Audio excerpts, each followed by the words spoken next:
Are you trying to figure out your shipping costs or wondering if you're getting a good deal from your supplier or freight forwarder? Well, in this video, I'll show you a quick and easy way to estimate what the shipping costs will be for your shipment from China or anywhere else in the world. But first, my name is Crescent, and on my channel I share tips and strategy videos, just like this one, on how you can create a successful Amazon FBA private label business. So if you enjoy videos like this, consider subscribing. All right, let's get started.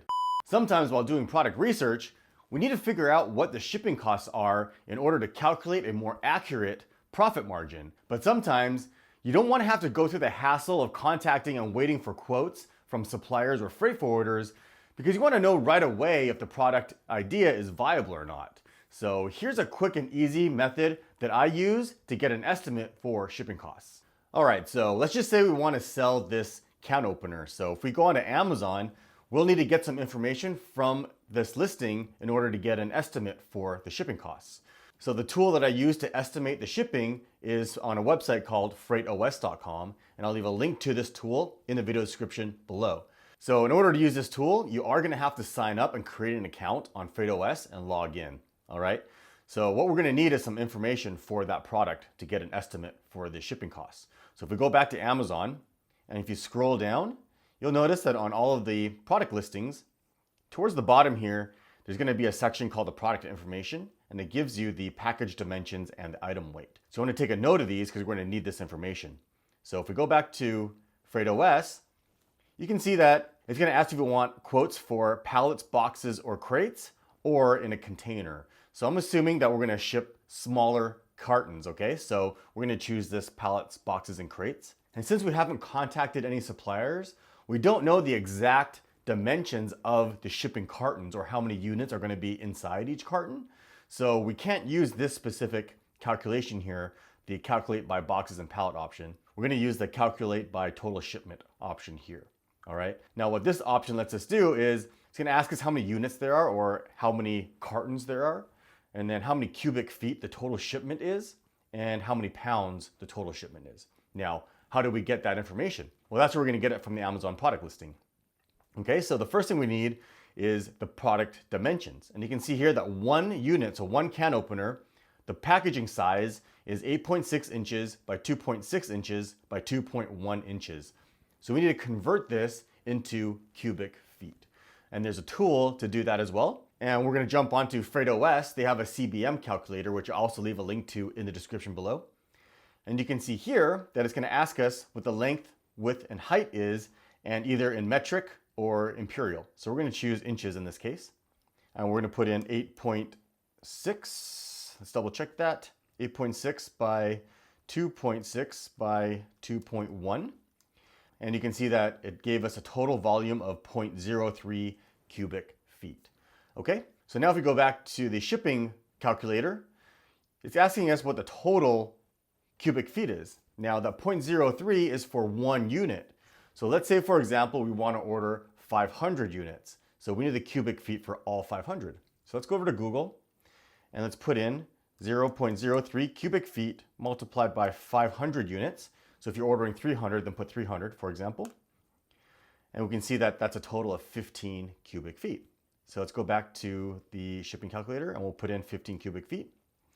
Now we need a weight. So if we go back to Amazon, we can see that 1 unit weighs 8 ounces. So let's convert that to pounds. So if we say we have 8 ounces, and what's that in pounds? That's half a pound. Okay, so half a pound is for 1 unit, but we're going to order 500 of them. So let's multiply that by 500. So the total shipment is 250 pounds. So now let's go back to the shipping calculator and we'll put in 250 pounds. And one thing I want to point out here is if we go and look at the Amazon shipping guidelines, Amazon's extremely strict on how you need to prep and ship in your shipments to Amazon. So for smaller packages, which is SPD, if we come down here and take a look, the small parcel delivery, it says here that each carton cannot weigh more than 50 pounds and the longest side can't be more than 25 inches here.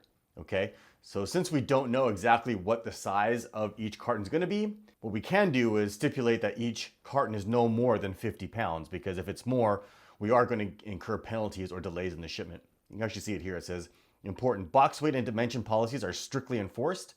Sending overweight or oversized boxes to the fulfillment center may lead to blocking of future shipments or penalty fees. Okay, so be aware of this.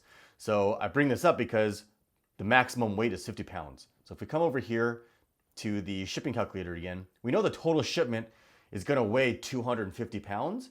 So it has to be split up into 5 cartons in that case, right? So it's not going to be one huge pallet, for example, of can openers that weigh 250 pounds. It'll be split up into 5 of them that combined weighs 250 pounds. All right, so make sure you do that. Now let's click on next. And it's going to ask us where are the goods being picked up from. So let's just assume they're from Shenzhen or whatever supplier that you happen to find on Alibaba. And then choose a date. Now, if you don't know the shipping date, just pick one. It really doesn't matter. Actually, if we click on this link, it says here, if you don't know the date, then just randomly pick something, okay? So let's just randomly pick a date. Let's say it's going to be next 2 weeks Thursday. And then where is it going to go? And it's going to go to Amazon. So let's do factory warehouse here. And we'll choose the closest port on the West Coast.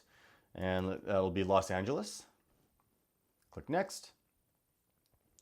And do we need a custom brokerage service? Yes, we do.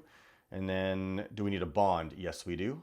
And here's where we're going to put in the shipment value. And you don't want to cheat the system here. So let's just assume that the 500 units cost us $1,500. Okay, I'm just making this up. You can go look on Alibaba and get a better figure of what that costs for 500 units. Click on select. And then any additional things here. So obviously a can opener isn't hazardous and it's not personal, it's business. And here it's asking additional services. Always add insurance. It's good peace of mind in case something happens while in transport. So the plane crashes or the ship sinks or something, or your container falls off the side of the boat, okay?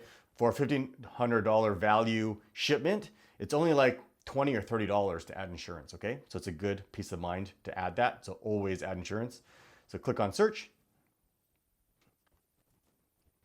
All right, so now you can see that it loaded up a whole bunch of quotes from these companies.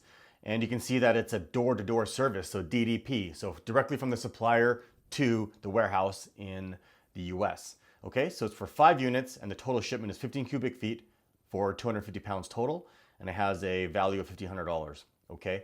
And you can kind of scroll down, you can kind of see what the average shipping cost is gonna be. And what we can do is actually change the filter here. So if you want to see just the air cost, you can remove the ocean option here. And you can see that it's going to be around $800 to $900. Okay, $1,000 on the high end is what the shipment's going to cost.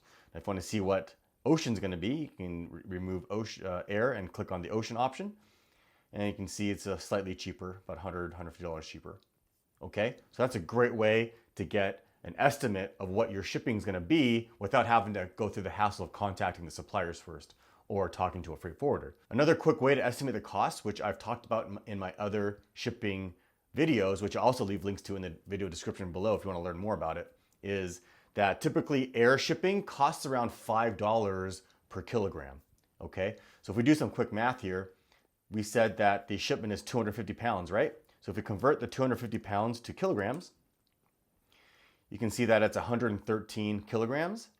So if we take 113 and multiply it by $5, you can see that the amount is $565. So you just take the kilograms and multiply it by $5 to get a really rough estimate. Okay, so you can see that's fairly close. Now, it should go without saying that you should always contact suppliers or freight forwarders to get the most accurate price so they can precisely calculate your profit margin. But when you do need to get a rough estimate or just to have something to compare against, this method will help. All right, if you have any questions, post in the comment section below. And if you want to learn more about shipping, check out these videos here. All right, thanks for watching. If you found value in this video, you know what to do. Click that like button, leave a comment, and subscribe. And make sure you click that bell icon to turn on notifications so you never miss a video. There's also a link in the description to our community forums, which you should totally join. And as always, thanks for watching.